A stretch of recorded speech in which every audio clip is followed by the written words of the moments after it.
تو این مملکت یه جایی سالم باقی نداشتن، اینم از سرعت اینترنتشون که به خر لنگ گفته زکی. شما رو هم کلافه کرده خاندایی؟ دایی الان سرعت نجوری شده اگه بدورو بری کلیپ رو بدی دست فالورات زودتر دستشون میرسه.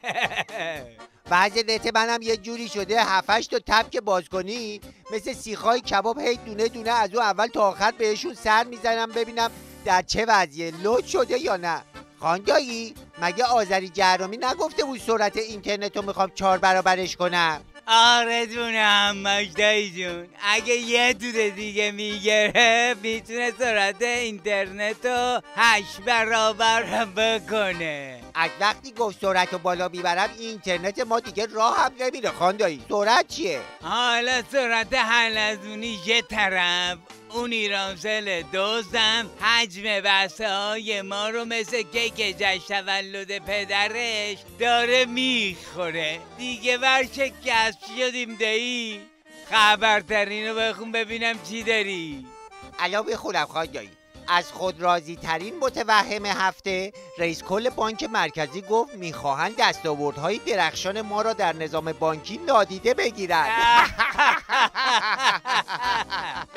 دایی بهش میگفتی داییم گفته قلنج نکنی با این دستاوردات. دلار 18,000 تومانی هم شد دستاورد.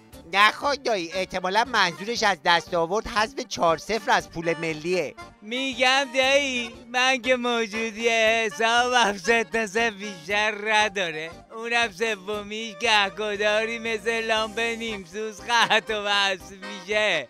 چجوری میخوان 4 تاشو حذف کنند؟ نگران نباش خاندایی، کسریشو حساب میکنن بعدن ازت میگیرن.